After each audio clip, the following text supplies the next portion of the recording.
Us on Kick Your Boots Up. I'm your host, Taylor McAdams, and today joining me is one of my dear friends. I'm so excited she was able to take time out of her busy schedule to sit down with us. Some of you know her as Katy Lucas from the Cowboy channel. Luckily, I get to call her Katy. She is an incredible woman. You're about to hear her story, where she came from, all about her. And a few things that you should know about her before she gets to tell you about herself is this girl is the jack of all trades.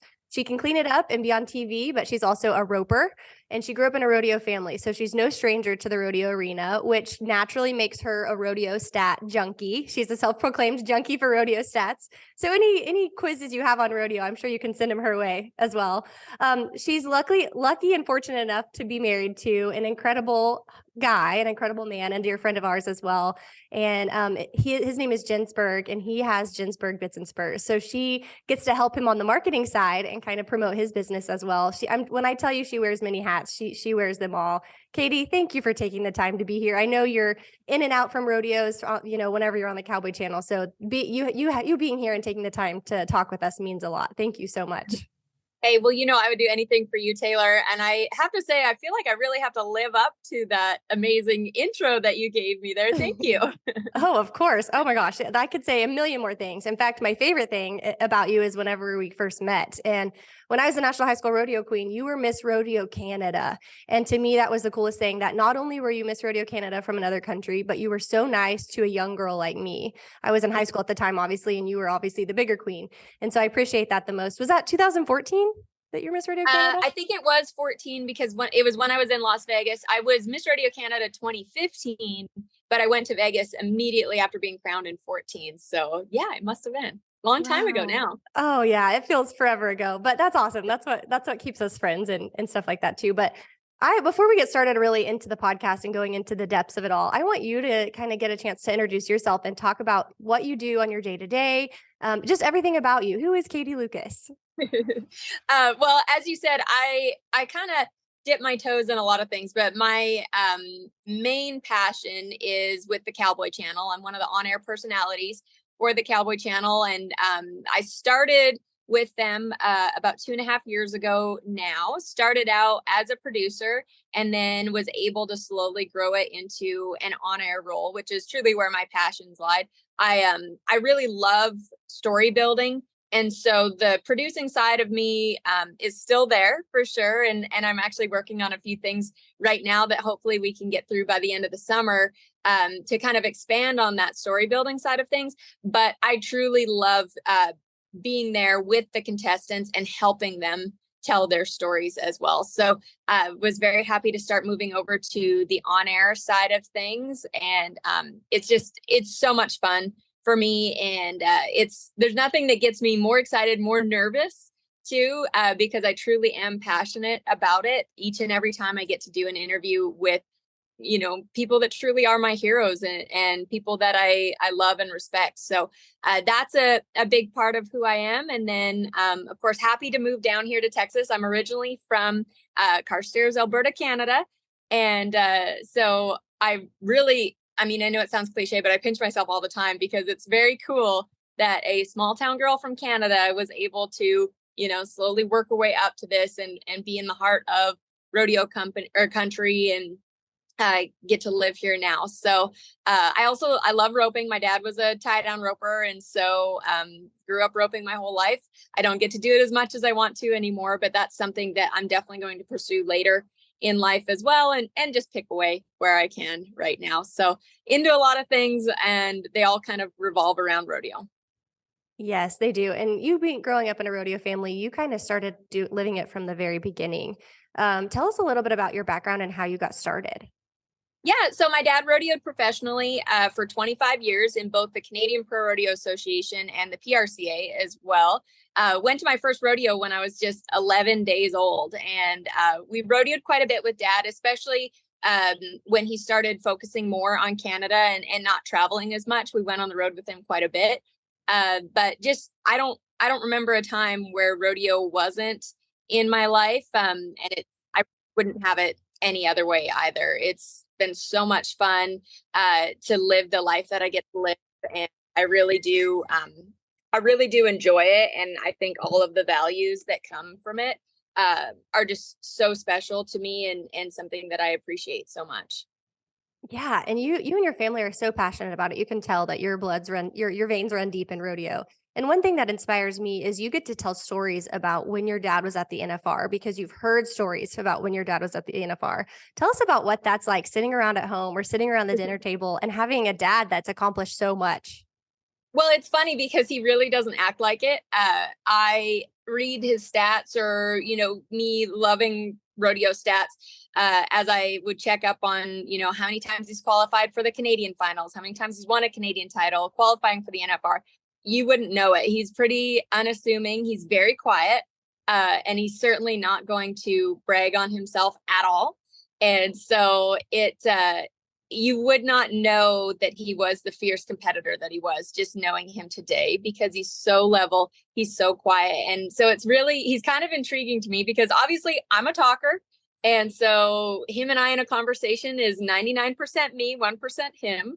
And, but I mean, we make it work. I'm very close with my dad. And, but he is very, privately a fierce competitor. Just hearing, the few times that he does speak and does give you advice in the rodeo arena, you could tell he had such an inner confidence and a very strong competitiveness. You just didn't see it on the surface. So honestly, day to day, you wouldn't have a clue that he's been to the NFR or been a Canadian champion at all.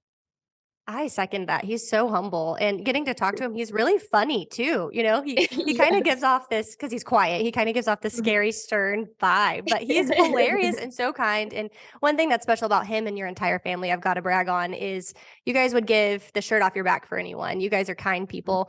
And I think you mentioned the talking. You love talking. You get that from your mom, Shauna. Shout out to mom Shauna. She is so cool. But I think another thing you get from her is the fashion as well.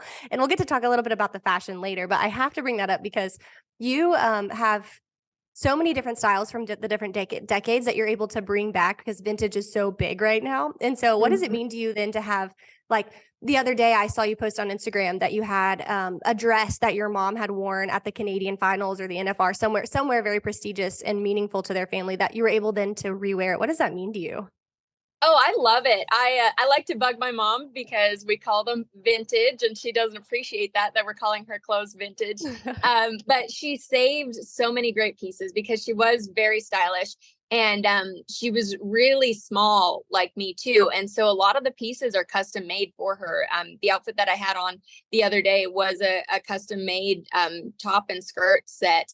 And so they're really great quality pieces. And there's a few of them actually that I have in my wardrobe that I get to bring out every once in a while. And I know she's pretty proud that I wear those, but she does. She has amazing fashion sense. And so getting to share some of her clothes and hand me down some of her clothes is pretty special to me. And they still look great. Oh, yeah, they do, and you make them look so good too. You style them. You both have, I'm sure if you go back and look at pictures, you style them so different. Nobody would even know. That's really cool too. And we've talked about mom and dad and you, of course. Now we've got to talk about Kyle just briefly. What's it like? I know we have a rodeo memory that we got to share that I was just at one minor rodeo that you guys, you get to go to a lot of rodeos together. But I remember in Pendleton, it was so cool for you to be there as an on-air talent, and then also getting to see your brother compete as well. That's happened so many times. There's the iconic interview that you had in Denver when he won Denver a few years back. What's it like to have a brother that's relevant and active and currently doing really good, and also getting to call him brother? It's a lot of fun, and it helps us get the chance to see each other a little bit more too, because we're both of us are all over the place on the rodeo trail. So it's kind of nice. Lately I've been just missing him though. Usually I'll show up at a rodeo right after he's gone, or he shows up right after I leave. So it's been a bummer that our schedules haven't matched up, but we are really, really close. So I know we kind of share in each other's victories a lot, and it's pretty special to us. We're only a year and 2 weeks apart in age, so we always have done everything together. We fought a lot as young siblings, but we always were really close and really cheered each other on every step of the way. So it's a lot of fun that we get to continue that, and both of us get to work and compete in something we're so passionate about equally. Oh, I can tell the passion's there for sure. And another passion of yours is the Cowboy channel. And I've got to ask you, I want to know the ins and the outs, and I'm sure everyone out there listening does too. What's it like to be a TV personality and get to have be in the limelight and get to know the stats as well and be respected in the same way? Gosh, it changes day to day. It's always pretty busy. You're always juggling a lot of things. But I think there's a lot more work that goes into it too than people realize. We don't just pop on TV when the rodeo starts or when Western Sports Roundup starts and just rattle these things off. We prep for hours before each show. Usually you prep more hours than the actual show is. For instance, for Western Sports Roundup, I prep for 4 hours minimum just to get ready for that 1 hour show typically. And that's just, finding out the backstories, researching stats on competitors. You've got to work so hard at it. And I think that's one thing that maybe people don't always realize because they don't get to see the behind the scenes.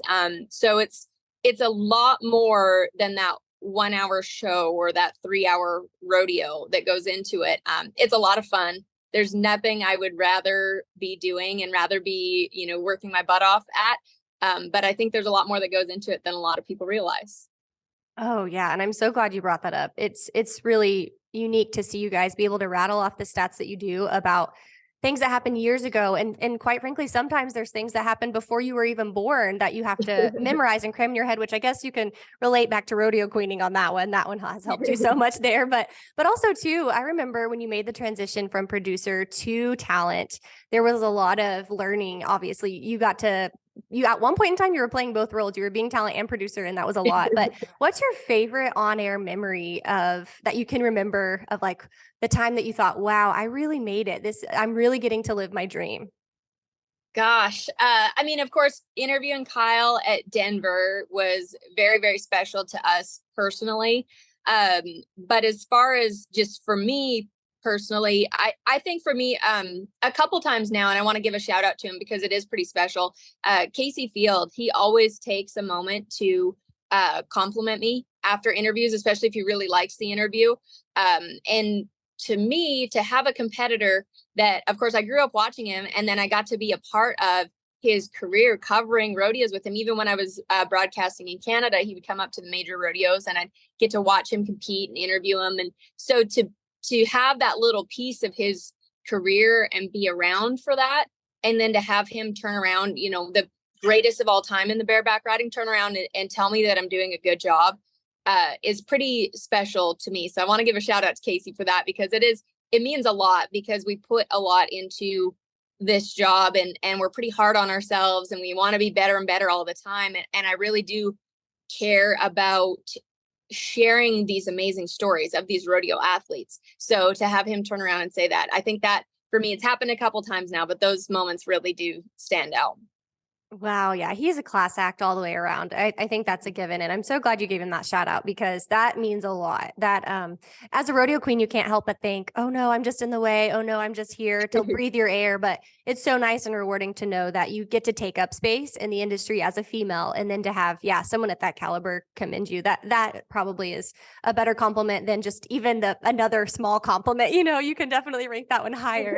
But kind of moving on, what is one of your favorite rodeos to report on? I know it's so hard to name a specific one, but maybe there's one that you think, wow, this is really fun and crazy and different, or anything like that. Gosh, they're so different. As you know, every rodeo has its different personality. And so I feel like I couldn't really name one, but there were a couple that I had so much fun at last year. Just for example, to narrow it down, um, Sykeston Rodeo, we had a blast there. The committee is really fun. And they kind of have a different mentality. They're all, if you are on the board of directors or if you have a vote on the board, you have to be 40 or under because they want to keep it fresh, keep it changing all the time. They change their president or their CEO position every single year because they just want to keep changing it up and keep advancing it. And we actually had a lot of fun when I walked into the very last production meeting that they had. They warned me to keep my head low when I exited that production meeting because what they do is after the last one to celebrate, they have a rodeo grounds wide water fight for everybody. Like it doesn't matter if you were a barrel racer that's up that evening, if you were on the rodeo grounds, you could be a target. And so it was so much fun. And I was kind of being a baby at first. I had my raincoat on with my hood up, and I was just trying to stay behind in one of the side by sides, and we were just going to shoot a story on it. And my cameraman David, he still makes fun of me to this day because I made him go get the camera, get suited up in rain gear, and do this story. And he didn't appreciate that he was the only one that had to get wet. And so he's up on their Humvee because they are very intense about it. I guess fire trucks get involved some years, but this year they had a full-on military Humvee with a generator-powered water cannon on it. And so he was up there, and they had a bin with a whole bunch of water balloons, and he leaned over and said to some of the guys, like, hey, you need to soak her for making me do this.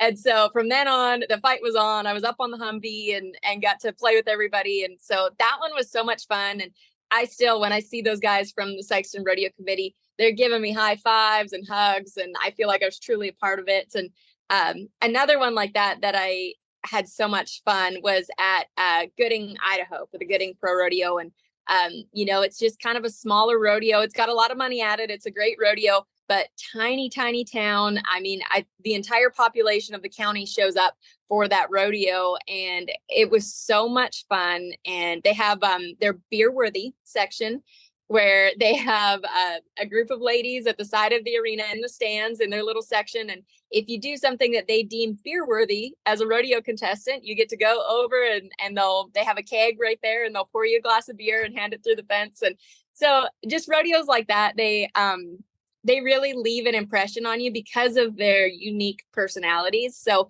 it might not be, the biggest rodeo out there. Those are amazing too, but there's always a little personality and a little fun behind the scenes feel that you get from each and every rodeo you go to. So it's hard to choose one that I like the most, but those are just a couple stories that stood out just from the last year alone for me. I love both of those stories. It shares so much about what the rodeo industry is like. You do become part of the family, and it shows a lot about you too, that you're willing to have fun, because you very easily could have been like, don't mess up my hair and makeup, but you were there for it. You were ready to pack on some more if you needed. So that's really cool too. And speaking of behind the scenes, I'm genuinely curious, and I'm sure a lot of people are out there as well, because they actually dream of having your view of the rodeo, and maybe not necessarily your job, but they want to be behind the shoots, and they want to be in the action, and they want to know what it's like behind the rope and boxes. So tell us about what it is like behind the scenes at the rodeo whenever you get to experience the losses and the wins right alongside the Cowboys. Yeah, you get to see the kind of the finer details, and I love it. At the Fort Worth Stock Show, which I absolutely loved doing interviews at this past year, or this past winter, I got to stand kind of in Joe Beaver's spot where he stands during the NFR next to the roping box. And not all of the rodeos have that kind of access. Usually you're kind of stuck on one side or the other. But there you could go back and forth. And I was standing right next to the box. I could see the barrier line really well. I could see, if they were late, I could see if they pulled through the line. Just those finer details are sort of those things that I like to nerd out on. I love seeing the little moments, behind the bucking chutes. I love hearing them talk through, if a horse is squatting or if the horse isn't standing right, you can hear them talking with the stock contractor. And I think those moments are really cool and something I never take for granted. I remember very early on in my career was the very first rodeo that I got to broadcast right after I graduated college in 2013, was the Armstrong Pro Rodeo in British Columbia, Canada. And that was when the Calgary Stampede bucking horse Graded Coconut was still competing. And I remember that was, the first time I got to be on the back of the bucking chutes. I'm there, I'm feeling in the way. I'm, kind of nervous about it all because this is my first real big kid job. And they loaded Graded Coconut in, and he's a stud. So they didn't have a horse in front or behind him because he didn't like that. And he's dog gentle. He's a pet. And so he stands there really quietly, but he just exuded so much power. And I mean, it's end of summer. He's slicked off. He's just ripped with muscle. He's all veiny. And, but he stood there quiet as can be, but he exuded so much power that it made me step back away from him. Just like he might have been, another horse might make you step back from them thrashing around. It had the same feeling of like, oh, I need to get back from this guy because he means business. So you get to feel those things and feel the emotion from behind the chutes or behind the roping box. That's definitely something that I'll never take for granted. It's so cool. I truly have no words. That's incredible. One of the once in a lifetime experiences that you'll get to experience along the way. But I love how original you are as well. You always are never afraid to take up the space there and then be able to live to tell the stories and share with everyone. You could have just kept it to yourself. And so I love that about you. But another part about you of being original is your style. And I love going antiquing with you for this reason, because you'll find the most random things covered in dirt or dust and turn around and make them beautiful. Like I remember particularly one time you said, right now I'm really into buckles that don't necessarily have championship titles or Miss Rodeo, whatever, but just like a cute, classy, old antique buckle. So tell us about some of the things that you're into right now, style wise. Well, yeah, you are right about the buckles. One that I've been wearing a lot lately is my husband's grandpa's buckle. It's an old bareback riding buckle. I think it's 1953 or 1963. And it's just that cool, classic, old, dark gray with a little bit of bronze on there. And it's just such a cool old relic. So I've really been liking that lately, which is different for me. I've always just worn my own buckles, or when I was a little girl, I wore my dad's buckle all the time. So I've always worn those like championship buckles, like you say.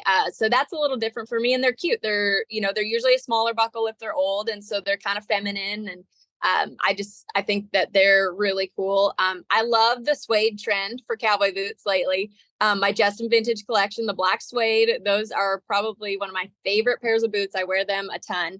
And I notice that is such a big trend right now. And I think they're so cool. So that's something that I have really been liking lately. As far as other style, I'm trying to think of something that really stands out for me, but I try to just make it me no matter what I do. And for me, that has a lot to do with fit, because I am small. And so I have to be very careful not to have clothes wear me, where I just, look like a walking outfit. I think that no matter what with your fashion, I want to see the person behind it first. And with me being small, it's very easy for me to like overload with too much. Whether it be, too much pattern, too many accessories, a jacket that doesn't fit quite right, to where you don't see the person behind it. And so I think that's the biggest thing for me, is it should be kind of an extension of your personality, not be so in your face that becomes your personality. And that's just what works for me. I love style. I love following everybody and seeing their different styles and kind of imagining how I could make certain pieces work for me that I maybe never thought of before. But that's just kind of what works for me. And I love a good blazer too. I always have loved wearing blazers. My mom, that was something that she kind of taught me early on in my career, because I'm so small.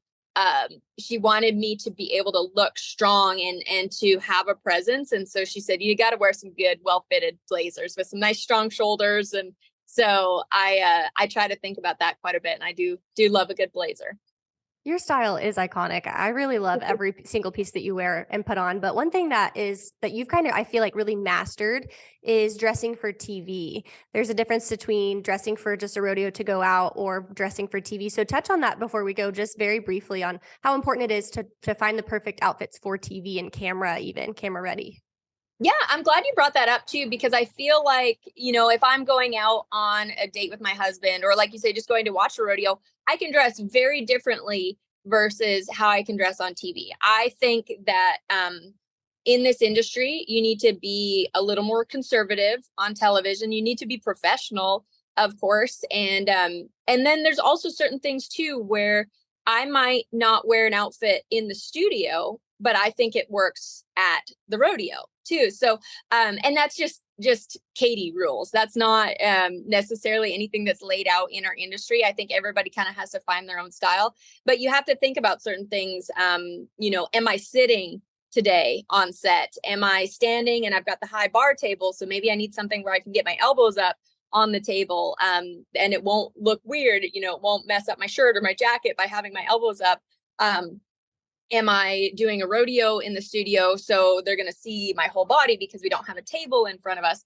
They're just little things that you have to think about when you're dressing for work as with anybody with their job, because you want to um, fit the role that you've been asked to do. So I don't know, I have little, OCD Katy rules that aren't necessarily for everybody, but that for me is a big deal. Is I always want to feel professional. I always want to feel, covered up, so I'm not feeling self-conscious out there, and just fit the vision of what I think I should look like as a broadcaster.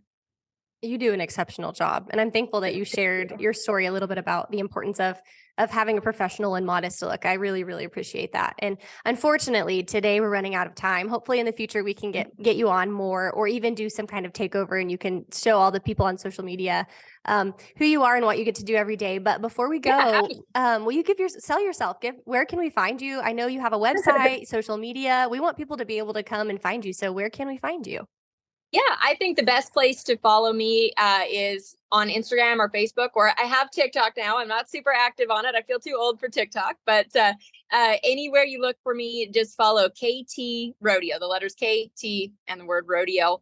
And that's the same for Facebook, Instagram, and on TikTok too. So yeah, happy to have people kind of following my journey. Everyone has been so kind, sending such nice messages. So I really do appreciate that. And I hope I uh, stick to my true self. I don't post as often as I probably should, but it's because I want to wait until I truly feel the need to, or feel the call to say something. I don't ever want to be fake on my social media. So I really do appreciate all the support that people give me when I do post and do share a little bit about me. Oh yes, you do a great job of being real. That's probably why we're friends, but also that's why I enjoy following you as a person on social media as well. You show the days in and days out, and some days you're wearing makeup and some days you're not, and you own it. And that's what I love most about you. I look forward to watching you on down the line on the Cowboy channel as well as the Cowgirl channel now that it's launched. I forgot to mention that. But thank you so much for taking the time. Again, it's so important that you did take the time to talk to us because you are so busy in between rodeos. Thank you again. And if anyone out there is listening and they want to know more from Katy, feel free to reach out to her. She's an open book, and she'll be able to help you with whatever she can. Katy, you're awesome. Thank you. Well, thank you, Taylor. You are too kind, as per usual. I think I text you that all the time. Thank you for being a great friend, and thank you for having